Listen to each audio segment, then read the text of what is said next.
Bismillahirrahmanirrahim. Alhamdulillahi Rabbil Alamin. Wassalatu wassalamu ala al-mab'uthi rahmatan lil alamin. Nabiyyina Muhammadin wa ala alihi wa sahbihi ajma'in. Qala Allahu azza wa jal, Ya ayyuhalladzina amanu ittaqullaha haqqa tuqatih wa la tamutunna illa wa antum muslimun.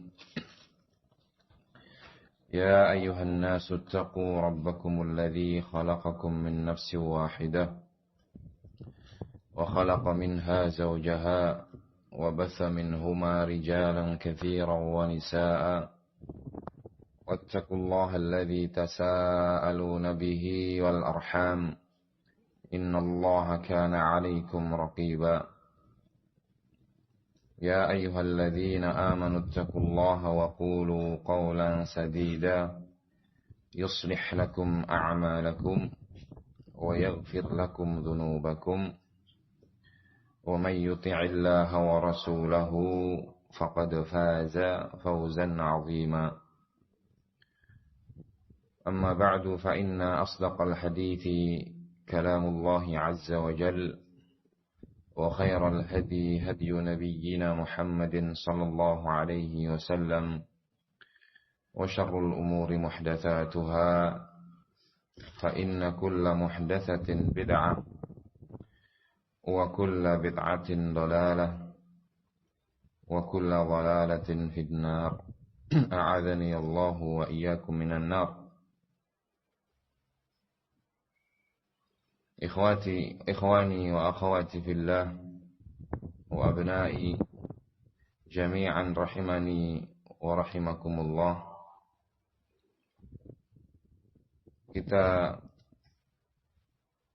senantiasa bersyukur kepada Allah Subhanahu wa Ta'ala, di mana pada kesempatan yang indah ini kita dapat bertemu dan berkumpul dalam rangka tazawur fillah, saling berkunjung karena Allah. Saya belum pernah ketemu antum semua kecuali hanya sebagian. Belum pernah kenalan, ya. Tidak ada maksud dan tujuan kita bertemu, dan saya datang ke sini bukan karena untuk berbisnis, bukan pula untuk jualan, akan tetapi yang mendorong pertemuan kita di sini adalah ibtigha'u mardatillah. Kita semua sedang punya tujuan yang sama, yaitu mencari ridha Allah Subhanahu wa Ta'ala, terlebih khusus dengan melakukan sebuah ibadah yang begitu mulia, yaitu talabul ilmi syar'i, menuntut ilmu syar'i. Di antara al-ilmu syar'i adalah kita berucap dan berkata dengan perkataan yang benar dan perkataan yang jujur. Karena kita diperintahkan oleh Allah Subhanahu wa Ta'ala sebagaimana dalam ayat yang sudah kita dengarkan, Ya ayyuhalladzina amanu ittaqullaha wa qulu qawlan sadida. Wahai orang-orang yang beriman, bertakwalah kepada Allah dan berucaplah dengan ucapan yang benar, ucapan yang jujur, ucapan yang asli, bukan yang palsu atau dibuat-buat. Maka al-qaulus sadid adalah merupakan ibadah, dan itu adalah merupakan sumber kebaikan. Tidak pernah ada cerita sebuah kejujuran itu akan mengakibatkan perkara yang buruk. Kejujuran dalam kondisi apapun, dimanapun, pasti akan menghasilkan buah yang indah, memberikan maslahat yang besar. Sebagaimana dalam riwayat Muslim Nabi sallallahu alaihi wasallam telah bersabda, "Alaikum bis-sidqi, fa inna as-sidqa yahdi ilal birri." Hendaknya kalian senantiasa jujur, dikarenakan kejujuran itu akan menuntun kalian kepada kebaikan. Sehingga kalau kamu ingin mencari kebaikan dan mendapatkannya, berlakulah jujur. Jujur dalam ucapanmu, jujur dalam perbuatanmu, jujur dalam niatmu, jujur dalam ibadahmu, jujur di dalam muamalahmu. Jujur dalam niat. Tentunya kita harus jujur. Mengoreksi hati kita, sudah benarkah niat kita, sudah jujurkah bahwasanya kita ini mau melakukan sebuah amalan itu hanya karena Allah dan untuk Allah. Jujur dalam ucapan kita, apakah ucapan kita ini mengandung kebohongan atau kedustaan atau penuduhan, atau memang sesuai dengan apa yang terjadi. Jujur dalam perbuatan, maka kita jujur apa adanya, tidak dimanipulasi atau dimodifikasi. Seperti tadi malam ada istilah apa? Modifikasi fatwa. Ya, jujur dalam perbuatannya kita berlaku apa adanya, tidak dibuat-buat dan tidak berakting.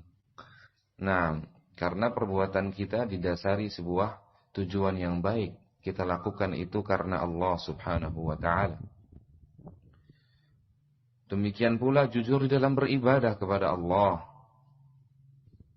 Kita tidak menutupi ataupun tidak menghiasi kedok yang tidak terlihat dan tersembunyi dengan sebuah bentuk ibadah dan sebuah perilaku ibadah. Padahal hakikatnya kita tidak sedang beribadah kepada Allah.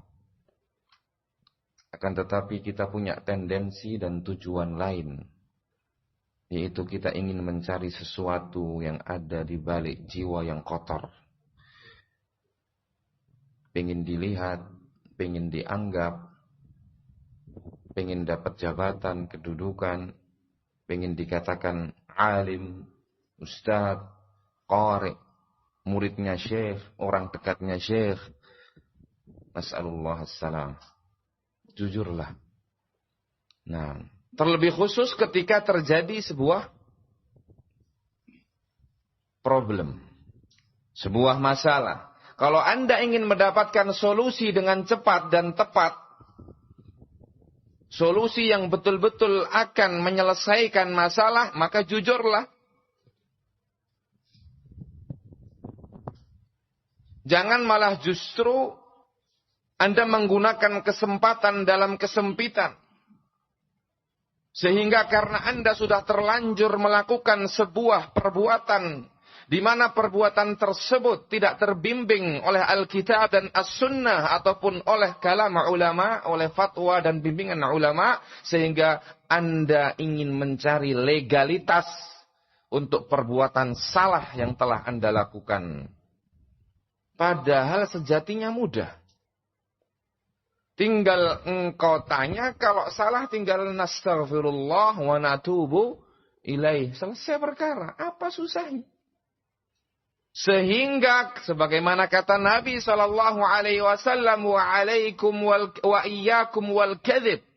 Fa innal kadhiba yahdi ilal fujur wa innal fujura yahdi ila an-nar wa la yazalu ar-rajulu yakdhibu wa yataharral kadhib hatta yuktaba indallahi kadzdzaba.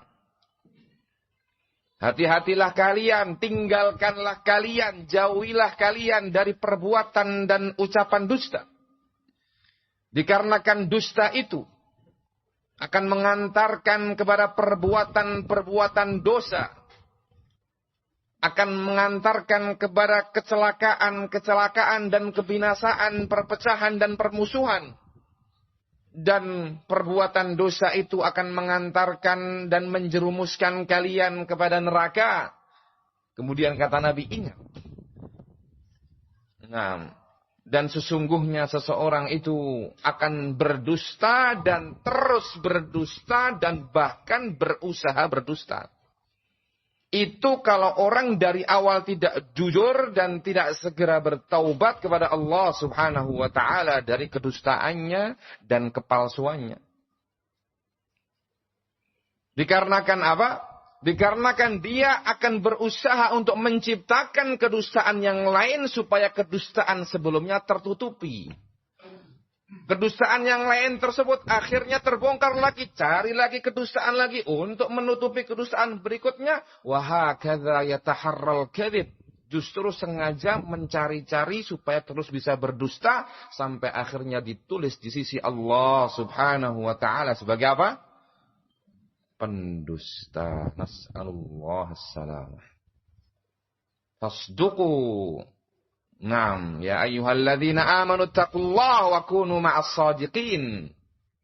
Wahai orang-orang yang beriman, bertakwalah kepada Allah Subhanahu wa taala dan jadilah kalian termasuk ataupun bersama orang-orang yang jujur.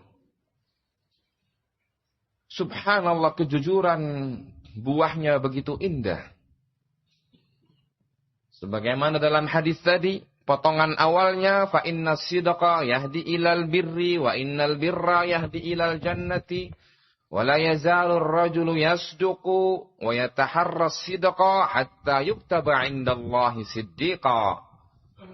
Dan seseorang akan terus berlaku jujur, berucap jujur dan berusaha untuk terus jujur sampai kejujuran itu menjadi watak dan tabiatnya. Allahu Akbar. Dia mudah untuk jujur.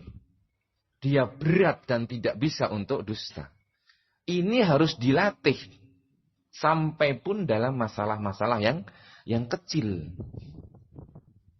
Orang tua bergaul ataupun mendidik anaknya, didiklah dengan kejujuran. Ayo nak cepat sholat, nanti tak berikan permen. Sudah sholat, mana bah? Besok. Nah, ini pendidikan tidak jujur. Bahkan ahlul hadis wal muhadditsun, mereka ketika mau mengambil hadis dari seorang alim al-muhaddits, mereka melihat kejujuran mereka sampai pun kejujuran mereka terhadap binatang. Nah, ketika seseorang, sebuah contoh, memanggil ayamnya seolah-olah dia ingin memberinya makan, tetapi ketika sudah datang terus ditinggal. Ini juga tidak jujur. Jangan bohongi itu hewan-hewan. Kasihan. Nah, sampai seperti itu para muhadditsun. Nah, maka di sini kita fahami dan kita hayati. Sebagaimana tadi dalam ayat yang sudah saya sebutkan, ittaqullaha wa qulu qawlan sadida. Apa pahala dan juga faedah yang akan diraih oleh orang yang bertakwa dan mengucapkan ucapan yang benar dan jujur? Subhanallah, pahala yang sangat besar yang tidak ternilai. Kata Allah Subhanahu wa taala, yuslih lakum a'malakum. Tambah lagi, wa yaghfir lakum dzunubakum wa may yuti'illaha wa rasulahu faqad faza fawzan 'azima. Orang yang bisa jujur, mengatakan kebenaran dengan jujur, maka Allah Subhanahu wa taala akan memperbaiki amalan-amalan kalian. Jadi salah satu cara supaya amal perbuatan kita baik adalah dengan apa? Berlaku dan berkata jujur. Latih. Karena engkau akan merasakan manfaat dan khasiatnya. Ketika engkau sudah berusaha dan memaksa dirimu untuk menjadi orang yang jujur, walaupun itu berat. Karena mungkin kamu punya sifat yang sebaliknya. Jujur dalam niatmu. Karena itu yang paling penting. Karena itu yang tidak kelihatan dan tidak diketahui oleh manusia. Hanya kamu dan Allah yang tahu.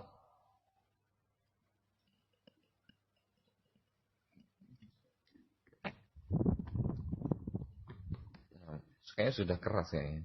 Oh, terlalu keras. Oh, kurang keras. Nah, ya.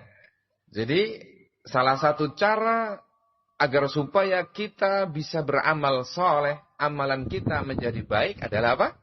Berlaku jujur. Nah, kita akan bisa rasakan, coba. Ketika kita mau berucap, ingat, jangan berdusta. Ingat, jangan ngibul.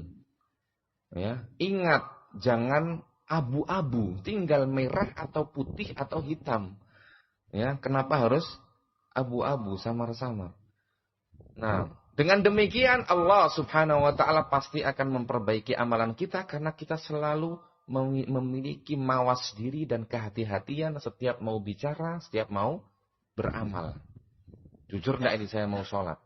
Mau ngapain ini saya? Main-main atau karena gengsi saja kalau enggak sholat ke masjid atau memang karena mencari pahala Allah dan karena takut karena Allah dan melaksanakan perintah Allah. Nah, sehingga Allah akan perbaiki amal-amalnya. Ditambah pahala yang lain kata Allah Subhanahu wa taala, wa yaghfir lakum dzunubakum, dan Allah Subhanahu wa taala akan mengampuni untuk kalian dosa-dosa kalian. Jadi diubah dengan ampunan dan diganti dengan amal soleh dan pahala. Dan barang siapa yang taat kepada Allah dan Rasul-Nya, maka sungguh dia akan mendapatkan keberuntungan yang besar dan kemenangan yang besar. Nah, kejujuran yang penting juga adalah kejujuran ketika terjadi sebuah fitnah. Ketika engkau menghadapi sebuah masalah atau bahkan ketika engkau menghadapi musuhmu, Allah Subhanahu wa taala dan Rasul-Nya tetap memerintahkan kita untuk jujur dan adil. Kecuali dalam peperangan, beda lagi. Maksudnya khusumat, permusuhan, perselisihan antara kamu dan saudaramu atau temanmu, tetap tidak boleh kita untuk berdusta. Kita harus terus jujur dan kita harus terus adil. Objektif, bukan subjektif. Bukan karena orangnya yang ngomong ini adalah temanmu, maka kamu tidak jujur. Jangan. Yang objektif, yang sportif dalam menilai sesuatu. Jangan engkau mudah untuk menerima sebuah berita sebelum engkau mencari keabsahan dan kebenaran berita tersebut. Karena kalau engkau terima baik secara mentah atau setengah matang, kemudian engkau sebarkan, maka engkau sama kedudukanmu seperti orang yang menciptakan kedustaan itu. Nam fahuwa ahadul kadzibaini. Maka dia adalah salah satu dari pendusta itu. Mendengar langsung disebarkan. Jadi ini sebuah hal yang penting. Jujur dalam segala kondisi dan situasi. Jujur dengan musuh. Jujur dengan teman. Jujur dengan kerabat. Dengan semua orang. Kunu qawwamina lillahi syuhada'a bil qist. Walau ala anfusikum awil walidaini wal aqrabin. Wahai orang-orang yang beriman, jadilah kalian orang-orang yang qawamin, yang menegakkan keadilan, kejujuran, syuhada alillah, sebagai saksi-saksi untuk Allah. Yang menegakkan apa? Kejujuran dan keadilan, walaupun ternyata persaksian dan ucapan jujurmu itu akan mengenai diri kalian sendiri, maksudnya akan mengakibatkan kalian menjadi korban atau kalian akan mendapatkan keburukan. Atau mengenai kedua orang tua kalian atau kerabat-kerabat kalian, tetap harus jujur. Nah, ya, sehingga dalam masa-masa fitnah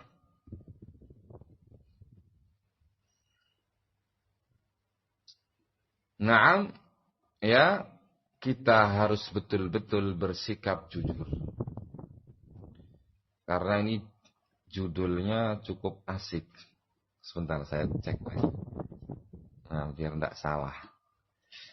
Menguak tabir fitnah perpecahan akibat hududun nafs. Nah, kalau jujur tidak perlu dikuak ya. Yang kadang perlu dijelaskan karena ada sesuatu yang tidak benar. Nah, dalam rangka kita bayanul haq, menjelaskan kebenaran. Dan berlaku apa?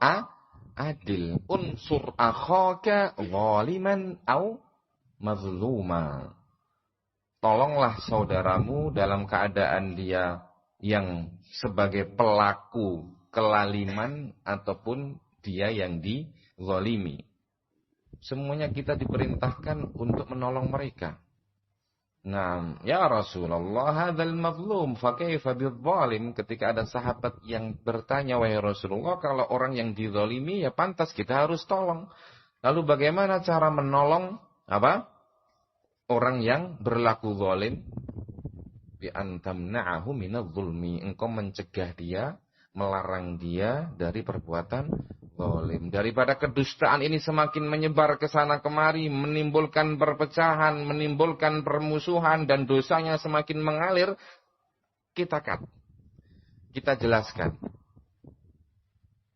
Biar ya yang muncul dan tersebar nanti ya adalah apa? Kejujuran. Dan kedustaan tadi apa? Ngumpet atau bahkan hilang. Iya atau iya? Iya. Nah, jadi ini sebenarnya dengan materi sebelumnya yang tadi malam saya bahas, perjalanan fitnah, itu tidak bisa dipisahkan. Jadi kayak tangan kanan dan kiri, yang satu ngegas, yang satu ngerem. Atau kadang ya ngegas, tambah lagi ngelakson biar tambah cepat lagi kan begitu. Soalnya setiap ada perjalanan, ada juga yang harus dibuka. Biar jalannya ini jelas. Jadi kalau ini materi sendiri, kurang nikmat. Nah, sehingga tadi malam saya juga sudah sampaikan, ini kita minta izin. Ada sedikit yang dibuka dulu. Nah, kita akan meneruskan pembukaan tersebut. Nah, tadi malam kalau tidak salah saya menukilkan sebuah kejadian yang terjadi pada tanggal berapa? 29 Juli. Ada yang tadi malam ikut mendengarkan? Ya, tentang kejadian kronologis dan beberapa bimbingan dari sebagian asatidzah yang terjadi di pertemuan Malang. Ambon sudah selesai. Ya. Kalau yang di Malang, nah, antum ingat sampai mana tadi malam? Yang saya nukilkan, kemudian setelah itu Ustaz Ahmad Khadim rahimahullahu taala masuk ke dalam ruangan. Ya, sampai di situ kayaknya ya. Nah, belum selesai. Ya, jadi ini kejadian tadi malam. Ini masih muqaddimah, pendahuluan dari poin pertama. Jadi perjalanan fitnah mufarriqah itu saya buat kerangka ada 9 poin. Ya, tadi malam sudah saya sampaikan poin-poin besarnya. Dari setiap poin itu ada subpoinnya. Dari setiap subpoin ada kejadian-kejadian, bukti-bukti, dan juga beberapa nasihat-nasihat yang harus disampaikan. Nah, kita baru sebelum masuk ke poin pertama, karena poin pertama adalah apa? Munculnya wasaya ulama kibar. Baru kita muqaddimah, pendahuluan untuk sampai ke wasaya ulama kibar. Pendahuluan ini sengaja saya sampaikan agar supaya tidak terjadi keabu-abuan. Ya. Supaya jelas putih atau hitam. Karena ada akhir-akhir ini nasihat-nasihat yang bagus. Nah, iya. Nasihat yang bagus, asalkan nasihat tersebut betul-betul diterapkan pada tempat yang tepat dan waktu yang tepat pula. Nasihat untuk diam. Nah, Masya Allah, zen. Tetapi nasihat untuk diam itu adalah nasihat yang apa? Yang merupakan pengganti. Idza lam tastati an taqul khairan aw haqqan fa anta la budda 'alaika an taskut. Kalau kamu tidak mampu untuk mengucapkan dan mengatakan kebenaran dan kejujuran dan mengatakan kebaikan, maka baru diam. Bukan diam itu asalnya, baru setelah itu ngomong. Fahimtum hadza? Antum sudah mendengar banyak penjelasan insyaallah dari asatidzah, bahkan Ustaz Abu Jundi, Ustaz ada Abu Fuad yang menjelaskan, Ustaz Abu Ikrimah dan seterusnya. Silakan antum kembali lagi, dan itu kalam ulama seperti itu karena hadisnya jelas. Abi Hurairah rawahu Al-Bukhari wa Muslim, man kana yu'minu billahi wal yaumil akhir. Apa perintahnya? Barang siapa di antara kalian yang beriman kepada Allah dan hari akhir, apa yang diperintahkan oleh Nabi di sini? Fal yakul khairan au liyasmut. Nah, perintahnya adalah untuk ngomong dulu, ngomong yang baik, ngomong yang benar, ngomong yang maslahat. Kalau tidak bisa, baru kamu diam. Jangan diam toh. Dari awal malah suruh diam. Nah, bukan itu sebagai pengganti ketika engkau tidak mampu mengucapkan kebenaran dan kebaikan dan maslahat. Maka diam itu betul. Diam itu bagus. Ketika engkau berbicara akan menimbulkan fitnah. Naam fasukutu khairun idza kana fi waqtihi wa mahallihi. Diam itu akan baik ketika diterapkan pada tempat dan waktu yang tepat. Maka di sini pada awal-awal fitnah, ya, sebelum ada bimbingan ulama masih remang-remang. Tapi ternyata seperti tadi malam saya sampaikan, benih-benih fitnah atau bahkan bibitnya tadi terus ada yang menyiram sehingga fitnah semakin tumbuh, semakin banyak lagi yang ngasih pupuk, membuka tabirnya sehingga terkena cahaya matahari di pagi hari yang menyingsing. Fitnah itu subur. Sudah terjadi ucapan-ucapan, sudah terjadi bahkan komentar-komentar negatif, sudah akan terjadi bahkan mulai dan sudah terjadi pemberhentian dan pemecatan dan penyebaran berita-berita dusta, hoax-hoax, al-fahishah, berita-berita negatif yang semua itu atau mayoritasnya tidak benar. Yang diherankan dan sangat disayangkan bukan orang yang menyebarkan dusta itu. Karena kadang orang yang menyebarkan dusta itu memang la dina lahu, wala akhlaq, wala ilm, wala adab, wala aql. Biasanya orang yang suka menciptakan kedustaan itu tidak punya agama, tidak punya ilmu, tidak punya akal, dan begitu seterusnya. Yang diherankan adalah orang-orang yang dianggap sebagai orang yang membawa ilmu, bahkan dia da'i ilallah, ketika mendengarkan kedustaan tersebut langsung diterima, kemudian disebarkan, disampaikan. Sawa'un kanat fi majlisin khasin atau majlisin 'am, baik itu di majelis khusus ataupun di majelis umum. Khusus tapi 3 orang, 5 orang, 10 sama saja. Khusus jadi satu, akhirnya jadi umum, kan begitu.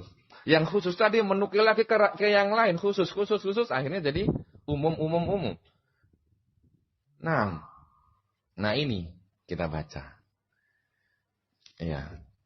Nah, jadi kejadian di Malang, ya, saya tadi mengajak antum semua untuk berbuat dan berlaku serta berucap jujur dan menghindari pendustaan. Jangan terus diambil dari sini saya terus memvonis atau mencela asatidzah berarti tidak jujur atau para pendusta. Ini anak sudah sampaikan ya. Itu dari saksi ya. Nah, cuma saya akan berikan beberapa contoh yang sepertinya masuk dalam hadis tadi. Nah, pada kejadian rapat di Malang tersebut, pada tanggal berapa? 6. Kejadian itu 29 Juli 2020. Jauh sebelum wasoya dan bahkan sebelum rapat asatidzah di Jember pada bulan Agustus tanggal 15 dan 16. Yang kejadian Ustadz Usamah lengkap sudah saya bacakan ya. Kemudian ya setelah Ustadz Ahmad Khodim masuk di majelis ya yang dihadiri oleh pengurus dan asatidzah dari Kabupaten Pasuruan, lebih tepatnya mungkin di Bangil. Sudah saya sebutkan nama-nama yang hadir ya, di antaranya Ustadz Abdul Hakam hafizahullah, Abu Muhammad Musa Zubaidi, Ustadz Miqdad Ba Majbur hafizahullah dan seterusnya. Jadi ketika sudah mulai berjalan itu majlis dan tadi malam sudah mulai ada isyarat-isyarat apa tentang Ustadz Arif dan Ustadz Abu Said Hamzah yang dipermasalahkan karena masuk dalam jajaran yayasan secara resmi. Kemudian Ustadz Usamah menjawab dengan jawaban yang sudah antum dengar. Silakan simpulkan. Nah, kemudian Ustadz Ahmad Khodim masuk di majelis. Diberitahukan kembali bahwasanya kita sedang membicarakan tentang masalah dua nama asatidzah Jember, yaitu Ustadz Arif dan Ustadz Hamzah, yang tercantum dalam susunan kepembinaan dalam yayasan kami. Sedang beliau berdua terlibat dalam permasalahan Satgas yang terjadi di Jember. Nah, sekarang bimbingan Ustadz Ahmad Khodim. Kita dengarkan. Ustadz Ahmad Khodim mulai berbicara tentang Satgas. Bahwa yang menjadi penanggung jawab dalam permasalahan Satgas ini intinya ada pada 3 orang. Ustadz Arif, Ustadz Alfian, dan Dr. Jamil. Ini sudah kita baca juga. Kemudian ya, beliau menyebutkan permasalahan-permasalahan yang terjadi seputar Satgas. Di antara yang beliau sampaikan di majelis adalah masalah terjadinya khulu dari istri kedua Ustadz Ali Nurdin. Ya, jadi istrinya Ustadz Ali Nurdin meminta untuk berpisah, khulu. Yang beliau mendengar cerita itu sendiri langsung dari sahibul qissah kepada Ustadz Ahmad, yaitu langsung dari Ustadz Ali Nurdin. Ustadz Ahmad Khodim dengar langsung. Ya, bahwa beliau yaitu Ustadz Ali sepulang dari Merauke setelah sakit telah meminta izin kepada Satgas untuk menjemput, tidak diizinkan. Dan setelah mendekati hari raya Idul Fitri baru diizinkan. Dan Ustadz Ali tidak berangkat. Sedangkan beliau tahu bahwa jika beliau berangkat saat itu dikhawatirkan akan ada pemeriksaan atau diminta pulang kembali oleh petugas pemerintah. Karena memang belum boleh pergi kemana-mana. Nah, tetapi yang jadi masalah, apakah berita ini benar? Disebutkan di sini dilarang oleh Satgas untuk menjemput istri beliau, yang sampai akhirnya karena larangan tersebut, ini versinya ya, versinya yang disebutkan oleh Ustadz Ahmad Khodim, karena larangan penjemputan itu sampai akhirnya menyebabkan istrinya minta cerai. Nah, ya, ini butuh juga data klarifikasi. Yang anehnya justru yang mendustakan berita itu adalah siapa? Istrinya sendiri yang meminta cerai itu. Bahwa itu semua tidak benar. Waduh, ini mana yang benar ini? Karena syahadatul rajul bimanzilati syahadatil mar'ataini wa syahadatil mar'ati bimanzilati nisfi syahadatil rajul. Persaksian seorang laki-laki setara dengan persaksian dua perempuan. Sedangkan persaksian satu perempuan sama dengan persaksian setengah laki-laki. Lalu mana yang benar? Ini kalah ini. Nah, bagaimana caranya? Ya, Ustadz Ali, ya, Nurdin kan bukan sebagai apa? Saksi. Tetapi dia yang menyebarkan berita tersebut. Kalau memang benar menurut penukilan Ustadz Ahmad Khodim. Ya semoga begitu. Nah, lalu apakah Ustadz Ahmad Khodim bisa dikatakan sebagai saksi? Bisa atau bisa? Jawab? Tidak. Jangan seperti sebagian Ustadz yang melakukan ana syahidtu, aku bersaksi. La ilaha illallah. Nah, anta tasma' kata Syekh. Nah, antum dengar, antum hadir di majelis itu ketika Ustadz siapa? Abdus Somad datang ke Jember. Subhanallah. Nah, ternyata dapat cerita. Bagaimana bisa sebuah cerita yang dia dengar kemudian dia memposisikan dirinya sebagai saksi. Ini tanpa harus belajar kemana-mana, apalagi keluar negeri, sudah kita paham. Tidak mungkin itu akan bisa diterima. La ilaha illallah. Nah, maka tinggal bertobat kepada Allah gampang, tapi kadang nggak tahu kenapa sulit. Nah, maka di sini Ustadz Ahmad Khodim tidak punya saksi, tidak bisa menjadi apa? Saksi. Nah, tinggal kita cek pihak yang tertuduh. Kan begitu, yang menuduh siapa, yang melarang untuk beliau safar menjemput istrinya, Ustadz Ali Nurdin. Ya. Kemudian yang tertuduh siapa? Pihak Satgas Jember. Fal bayyinatu 'alal mudda'i wal yaminu 'ala man angkar. Sekarang tunjukkan buktimu wahai Ustadz Ali Nurdin kalau pihak Satgas Jember melarang. Mana? Dengan selembar kertas atau dengan sebuah kejadian ketika antum mau jemput dilarang di portal dan sebagainya. Sedangkan dari pihak yang tertuduh sudah ada saksinya, yaitu si istri tersebut. Bahwasanya itu tidak benar. Nah, belum lagi kita tanya ke mereka.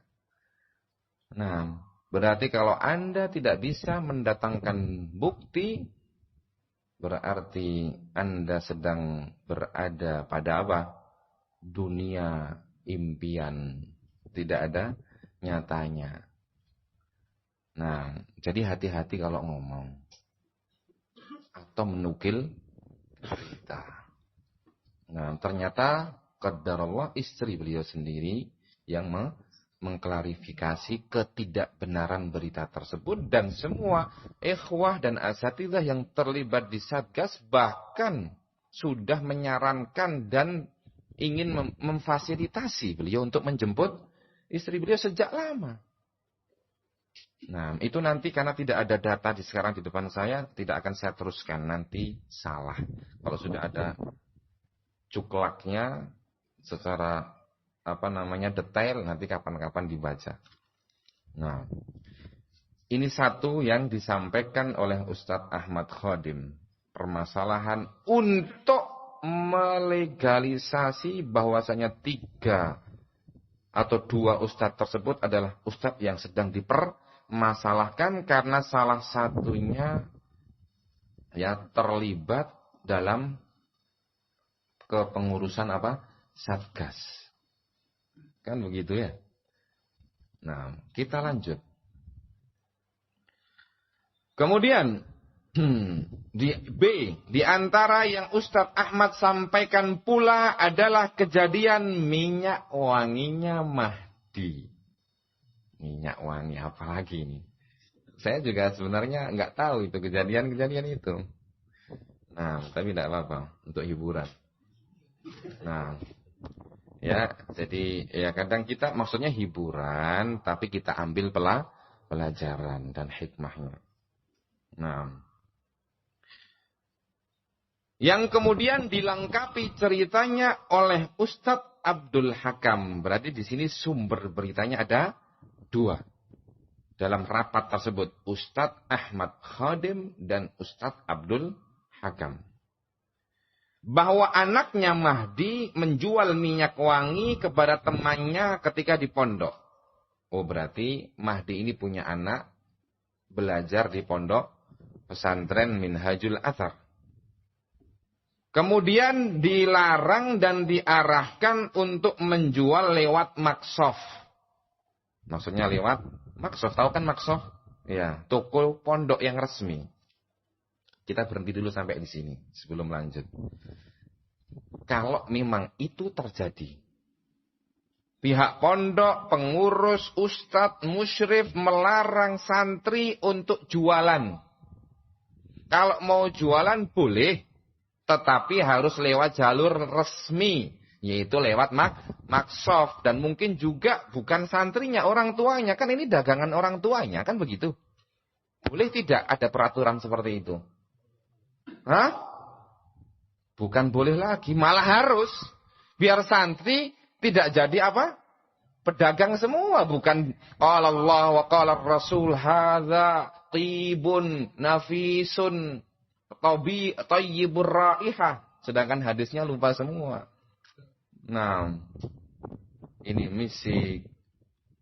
Kemudian ini bukhur, ini apa hafal dia, tetapi giliran ditanya man sahabiyul hadithi wa man akhraja. Siapa sahabat yang meriwayatkan hadis itu dan siapa perawinya? Lupa. Ya memang begitu di pondok. Masa dibiarkan santrinya dagang di pondok? Kalau di luar mungkin kalau sudah dia sedang pulang labas. Harus begitu. Ini lembaga pendidikan, bukan lembaga apa? Jual beli dan bisnis. Ada tempatnya sendiri. Jadi kalau ini memang benar, boleh kan? Bukan boleh lagi, malah harus. Dididik yang baik anak didiknya. Nah, kemudian setelah itu minta izin ke maksof. Nah, jadi diteruskan, betul. Nah, ditolak karena maksof tidak menjual minyak wangi beralkohol. Ya, kita berhenti lagi. Boleh atau enggak menolak orang mau nitip barang dagangannya?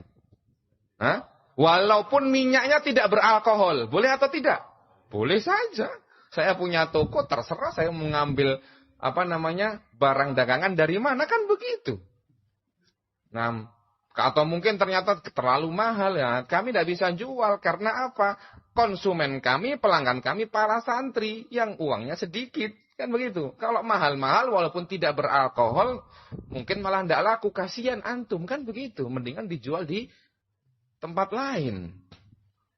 Itu kalau tidak beralkohol. Tapi ternyata tambah lagi minyak wanginya juga beralkohol. Kemudian ditolak. Boleh atau boleh? Sangat boleh. Nah, ya, karena ada kalam indal ulama walaupun labas. Karena alkohol tidak najis. Nah, kemudian berikutnya. Kemudian diberitahukan bahwa minyak wangi sudah terlanjur dicampur. Ya, siapa suruh nyampur dulu kan begitu. Seharusnya sebelum jualan dipikir.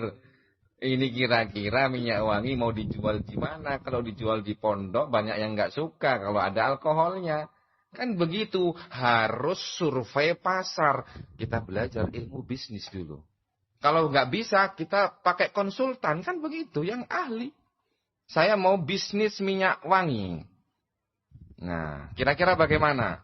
Peluangnya, pangsa pasarnya, kemudian bibitnya, bahan pokoknya dari mana, yang banyak disukai oleh masyarakat Indonesia di mana, semua harus jeli dan teliti. Jangan kita melakukan sesuatu sembarangan dan tergesa. Hatta masail, sampai-sampai pada masalah-masalah dunia, kita harus hati-hati. Jangan menyia-nyiakan harta, karena ini harta ini. Kalau tidak laku ya akhirnya ya tidak masalah, dia wangi terus karena dipakai sendiri ya. Bagus, atau dikasihkan temannya. Nah, barakallahu fikum. Jadi, ya setelah itu diberitahukan bahwa minyak wangi sudah terlanjur dicampur, maka dibelilah. Jadi pihak pondok kasihan. Maka dibelilah minyak wangi Mahdi oleh pondok seharga 650.000 rupiah. Nah, ini pondok sudah ngalah atau ngalah? Mengalah banyak. Karena mungkin melihat, ya sudahlah bas kasihan, sudah terlanjur dicampur. Walaupun sebenarnya ditolak pun tidak masalah. Kan begitu. Nah, jadi kita kalau menilai adil, jangan hanya karena perasaan kayak wanita kalau begitu. Nah, mentang-mentang ditolak sakit hati. Ditolak alasannya karena dicampur oleh ataupun dengan alkohol, tidak terima. Tidak memperhatikan ekonomi saudaranya dan tidak mau peduli dengan saudaranya. Ya, Anda dulu juga harus peduli sama kami, kan begitu. Saling peduli. Kalau Anda saja yang menuntut kami peduli, sedangkan Anda tidak mau peduli, berarti itu namanya apa? Egois. Dan itu dilarang. Ya, itu dilarang dalam syariat. Wa yu'thiruna 'ala anfusihim walau kana bihim khasasah. Wa may yuqa syuhha nafsihi fa ulaika humul muflihun, kata Allah Subhanahu wa taala.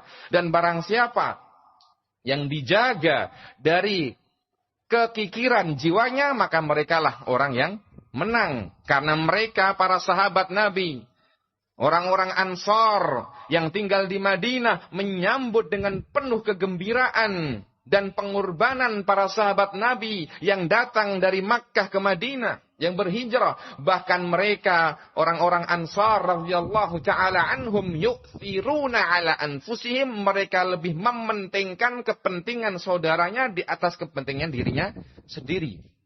Walaupun kana bihim khasasah, walaupun mereka butuh. Nah, itu bimbingan syariat, jangan egois. Nah, kita saling pengertian. Nah, kemudian C. Tapi ini kan menggambarkan gambaran yang negatif ya. Seolah-olah pondok ini nggak mau tahu. Kecuali kalau dijelaskan seperti saya. Masing-masing kejadian harus dinilai dengan adil. Boleh atau tidak secara syar'i. Jangan dinilai dengan atifiyah, perasaan. Menolak barang dagangan sah. Kenapa? Ya terserah. Kan begitu. Seperti ada orang menawarkan barang dagangan ke antum, oh enggak dulu Pak. Kan boleh-boleh saja. Apalagi ada alasan-alasan tadi. Nah itu dipakai hujjah atau dipakai alasan untuk memvonis ya sebuah lembaga atau memvonis seorang pribadi dengan vonis-vonis yang tidak baik. Oh ini tidak mau tahu, pondok kaku dan lain sebagainya. Nah, yang kaku itu siapa Pak? Nah, beliau yang C ini juga menyampaikan kalau kami ingin tahu, ini cerita baru versi dari Ustadz Abdul Hakam dan Ustadz Ahmad Khodim. Belum tahu yang sebenarnya terjadi, kita perlu cross-check ke Jember. Makanya nanti kalau sudah ada data, klarifikasi dan pengimbang, kapan-kapan kita dengarkan. Walaupun tidak di sini. Nah, yang C, beliau juga menyampaikan kalau kami ingin tahu lebih jelas tentang pindahnya Pak Taufik Syamah. Tafadhol, bisa tanya sendiri langsung ke beliau. Karena beliaunya ada di sini, yaitu di Malang. Karena ada isu bahwasanya Pak Taufik Syamah diusir atau disuruh keluar ya. Dari pondok. Dikasih waktu berapa? 3 hari kalau tidak salah. Nah, al-muhim, saya ini tidak pastikan ya. Nah, intinya beliau menyinggung juga masalah kejadian Pak Taufik Syamah. Nah, pindahnya Pak Taufik itu kenapa, sebabnya apa. Nah, kemudian yang D, di antara yang disampaikan Ustadz Ahmad Khadim adalah kejadian keguguran janin dari istri seorang ikhwan. Nah ini, ngeri lagi nih. Bisa masuk kasus ini ke kepolisian. Ya, sebagaimana disebutkan oleh salah seorang ustadz, yaitu Ustadz Komar ketika nelpon saya. Nah, ya, ketika saya masih di Madinah dan menyampaikan ya data-data yang Allahu a'lam, salah satunya ini. Itu di Jember begini, begitu, begini. Anak terima, oh ya sakit. Dan sering beliau berpesan, jangan telepon Jember. Jangan hubungi Ustaz Lukman. Oh ya khair. Nah, ya. Jadi bukan hanya dari 1-2 orang berita ini dan hoax ini disebarluaskan. Ya, saya lanjutkan, di mana ketika itu istrinya mengalami pendarahan ataupun keluar flek, maka ikhwan tersebut berkonsultasi kepada dokter dia. Dokter dia ini adalah salah satu dokter akhwat ya yang banyak membantu ummahat di sana. Tinggal di Ma'had 2 di Gang Manggis, tetangga saya suaminya. Nah, Abu Aizar, jazakumullah khairan, banyak membantu. Termasuk ya saya dan keluarga saya juga sering berkonsultasi dan meminta resep dan minta obat. Jadi ini ya kejadian itu disebutkan di sini, keluarga ya Ustadz ataupun ikhwan tersebut berkonsultasi kepada dokter dia dan dijawab agar melakukan USG dan agar mendapat penanganan sesegera mungkin. Berarti sudah darurat ini. Kemudian ditanyakan kepada dokter Jamil. Nah, dokter Jamil, sama-sama dokter. Jangan sampai ada usaha apa? Nah, yang tidak baik. Dan beliau menyarankan agar dikonsultasikan kepada dokter dia, padahal sudah konsultasi. Nah. Setelah ditunggu beberapa saat, dihubungi lagi dokter Jamil dan diberitahukan bahwa dari dokter dia menyarankan demikian dan demikian. Dokter Jamil menyarankan agar tidak ke sana dulu karena khawatir ada penularan. Jadi maksudnya ya, tadi kan dokter dia memberikan arahan supaya di USG, ya, dan di tempat beliau ada alat untuk USG biasa, ummahat ke situ untuk memeriksakan kandungan. Nah, di sini dokter Jamil bilang agar tidak ke sana dulu katanya. Nah, karena khawatir adanya penularan. Kemudian ikhwan tersebut bersabar. Istrinya diberitahu dan diberi habbatus sauda. Kemudian terjadilah keguguran tersebut. Nah, ini versi beliau. Tetapi secara umum, tadi saya sudah berkomunikasi dari pihak asatidzah atau sebagian asatidzah di Jember, termasuk yang terlibat dalam Satgas.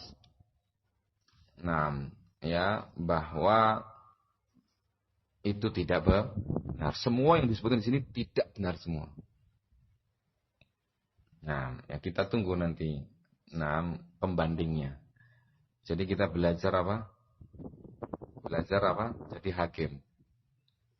Nah, kemudian yang di antara yang Ustadz Ahmad sampaikan adalah tentang perizinan yang ketat untuk sebagian orang, namun tidak untuk sebagian yang lain. Nah, ini berarti standar ganda ataupun tidak adil.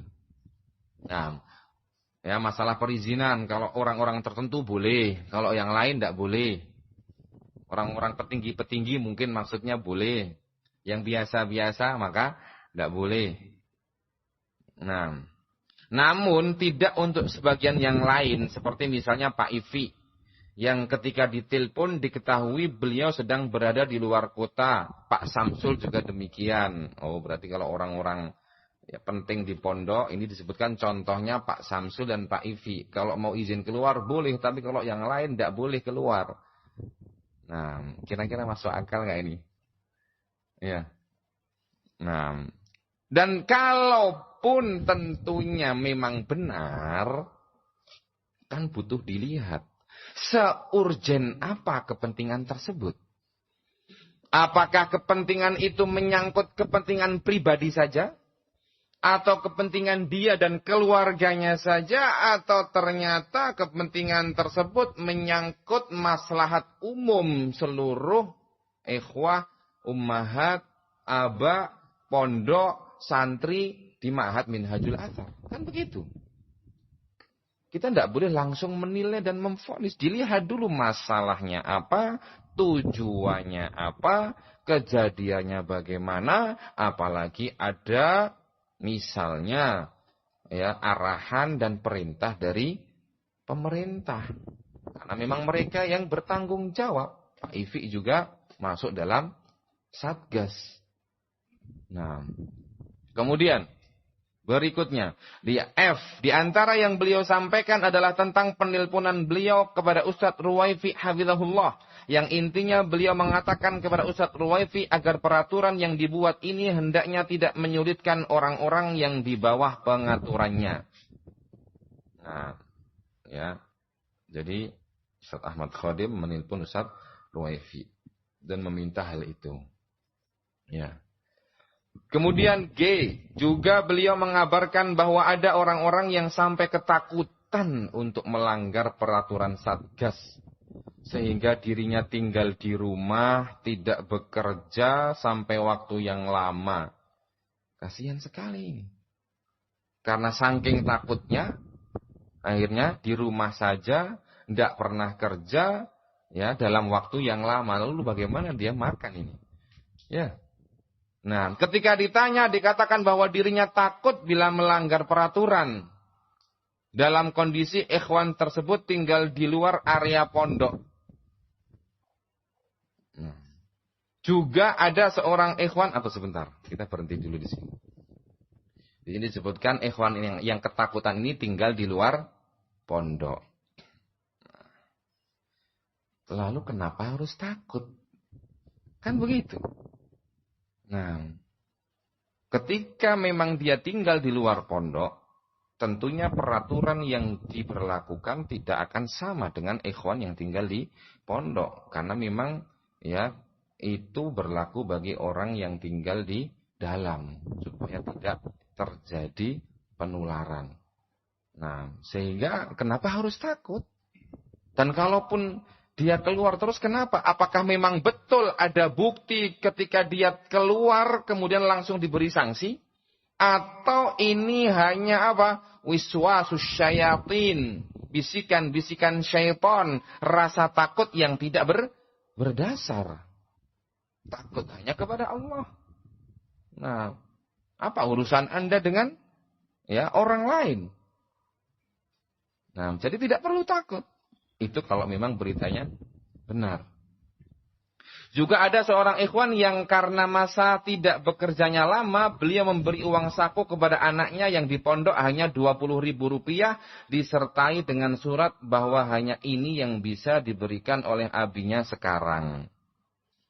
Nah, ya jadi sebenarnya ini hal-hal yang biasa ya.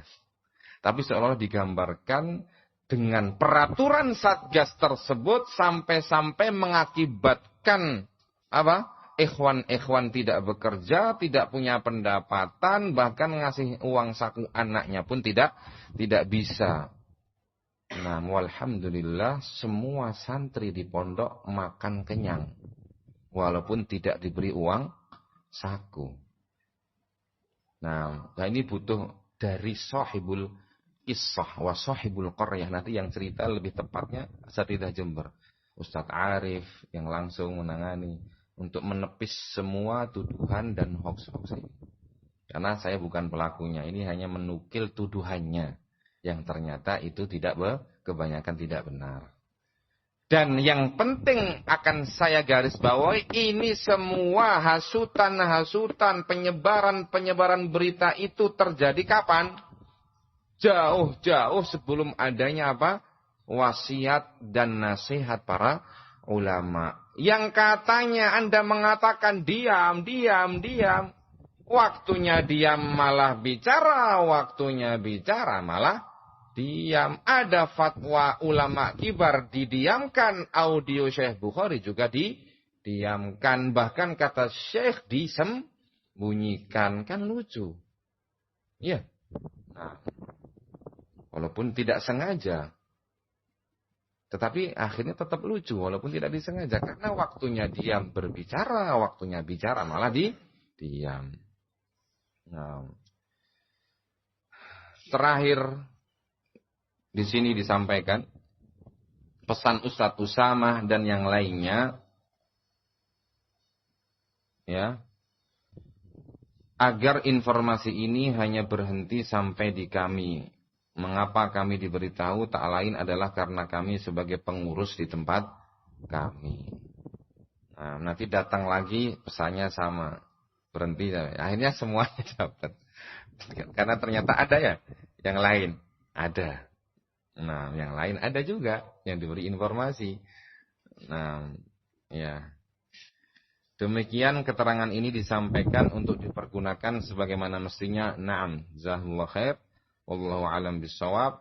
Ditulis di Beji Pasuruan tanggal 14 Agustus 2020 atau 24 Dzulhijjah 1441. Yang menulis adalah Abdurrahman Iman. Yang ikut hadir di majelis tersebut. Ini baru namanya saksi. Bukan dengar cerita terus saya juga menjadi saksi. Nah, jangan ditiru ya ikhwah ya. Ya, jangan ditiru yang seperti ini. Naam, barakallahu fikum. Kemudian ini baru 2 bukti bahwasanya mereka telah bergerak berbicara ya sebelum adanya kalam ulama, bahkan sebelum pertemuan Jember. Kemudian berikutnya ada ucapan. Nah ini kan sedang diviralkan atau sedang disebar bahwasanya kita ini mencela ataupun pencela para duat, para asatidzah. Saya tidak paham sebenarnya arti dari mencela itu yang dia maksud itu bagaimana. Sedangkan ini yang akan saya bacakan ini menurut saya itu adalah merupakan celaan. Tetapi kok sampai sekarang tidak ada tobatnya. Ya. Jadi Al-Ustadz Fauzan pada tanggal 10 Muharram 1442 bertepatan dengan 29 Agustus 2020. Nah, ya, beliau mengatakan di sebuah majelis ya yang dihadiri oleh beberapa orang menukilkan sebuah ucapan ya. Jadi Ustadz Fauzan mengatakan kalau Ustadz Usamah itu sudah pol dia. Anak ke depan tidak sanggup untuk berta'awun dengan orang ini. Maksudnya siapa? Ustadz Lukman. Enak anak lihatnya. Hahaha, ketawa. Sudah pol. Ana lebih baik melihat seorang hizbi yang dia itu gentleman daripada melihat orang ini yang pelintat-pelintut. Cukup pelintat-pelintutnya Dzulqarnain. Nah ini celaan atau bukan? Hah? Atau cerita? Kalau tadi saya kan cerita. Nah, iya atau iya? Nah, kalau ini celaan. Enak. Pelintat-pelintut, sudah pol, lebih baik melihat seorang hizbi. Nah, jadi melihat saja sudah tidak sanggup. Mending lihat hizbi. Ya, daripada lihat Ustaz Luqman. Subhanallah. Wala hawla wala quwwata illa billah. Kalau kemarin saya pernah nukilkan bahwasanya ucapan yang dengan isyarat saja, kata Nabi SAW, kalau dicelupkan ke tengah samudra akan berubah warnanya. Apalagi yang seperti ini. Nah, law muzija bima'il bahri lamazaj Lau muzizat bima'il bahri lamazajathu. Naam. Barakallahu fikum. Ya. Kemudian berikutnya. Naam. Yang tadi Ustaz Fauzan itu adalah pertemuan dengan para mudarrisin se-Solo Raya. Berarti bukan satu atau dua orang. Beliau menyampaikan ucapan tersebut. Ucapan Ustaz Usamah Mahri ya, yang mencela Ustaz Luqman. Jadi belum ada kalam ulama sudah muncul. Nah, mana taubatnya? Kita doakan semoga segera muncul. Karena Ustaz Luqman juga sudah bertaubat dan membuat surat taubat dan klarifikasi yang dikoreksi langsung oleh Syekh Abdullah Al-Bukhari hafizahullah ta'ala. Naam. Kemudian berikutnya terkait ya, kemudian terjadi apa tadi, jalsah di ijtima' di Jember. Nah, dan itu nanti insyaallah yang cerita tepatnya bukan saya. Isi dari ijtima' itu apa saja. Nah, mungkin nanti asatidzah dari Jember yang akan menyampaikan. Nah, kemudian ada sebuah khutbah Jumat pada tanggal 21 Agustus 2020 atau 2 Muharram 1442 yang membikin gaduh. Yaitu ucapan siapa? Khutbahnya Ustaz Afifuddin. Nah, ya, beliau mengatakan, nah ini di khutbah Jumat ini. Nah, ada seorang wanita atau ada yang seorang wanita sudah kepingin keluar bayinya, jangan dibawa ke rumah sakit, jangan dibawa ke dokter di luar sana, nanti terkena COVID. Nggak ada yang ngurusin, akhirnya mati bayinya. Na'udzubillah. Ini semua sedikit bentuk-bentuk ghulu yang melampaui batas dalam menyikapi sebuah pandemi. Kan sama tadi seperti yang disampaikan Ustaz Ahmad Khodim. Nah, dan sudah disampaikan Ustaz Luqman dan yang lain. Tinggal kita tanya siapa yang dimaksud. Nah, kalau bukan Jember ya tinggal dijelaskan. Kan enak. Nah, seperti ucapan beliau juga yang kemarin saya nukilkan. Nah, tentang masalah apa? Ulama yang error. Nah, ya. Siapa yang dimaksud ulama yang error? Tanya sendiri antum. Kalau bukan dalam fitnah ini, ya silakan jelaskan. Kan begitu. Supaya tidak dijadikan alat oleh orang-orang yang punya penyakit untuk menolak fatwa ulama atau bahkan mencela para ulama. Karena ulama yang memberikan bimbingan sedang error. Nah, karena tidak memberikan kebaikan dan keberkahan dan tidak ada samarahnya. Nah, sebagaimana dalam muhadarah beliau yang lain. Nah, untuk menilai sebuah bimbingan itu baik atau tidak ketika ada samarahnya. Wallahu alam, ini nanti perlu pembahasan tersendiri. Kaidah yang seperti ini. Nah, kemudian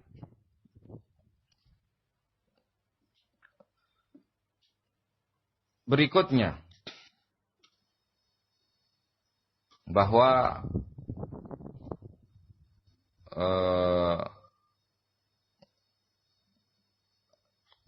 kejadian-kejadian berupa apa namanya penarikan anak-anak didik di ma'had ya Minhajul Athar juga itu terjadi. Salah satunya, nah, ada yang menelpon saya sendiri.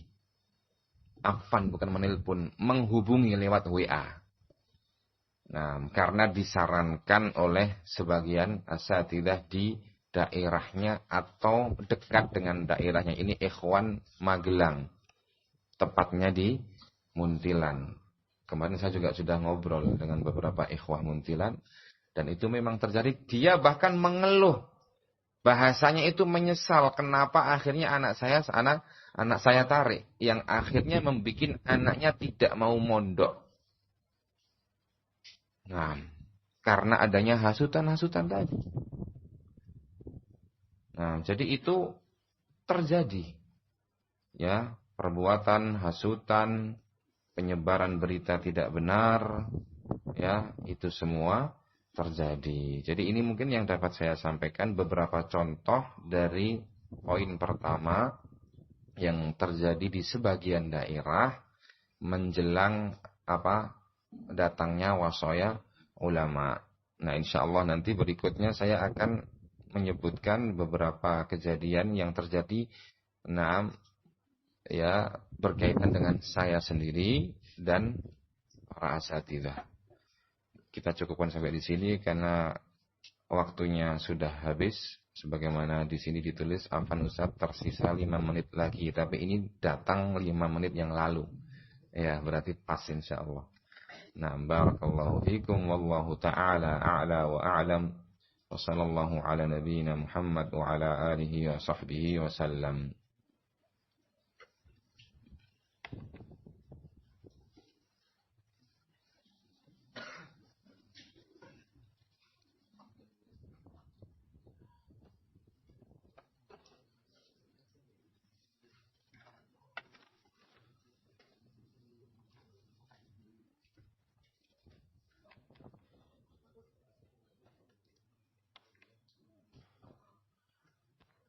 Nah, bismillah, kami ucapkan jazakallahu khairan kepada Al-Ustaz Abdul Haris yang telah memberikan faidah di kesempatan hari ini.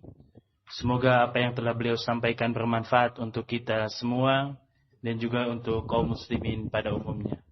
Ayyuhal ikhwa wal ummahat rahimani wa rahimakumullah. Alhamdulillah di sesi pertama kita telah selesai.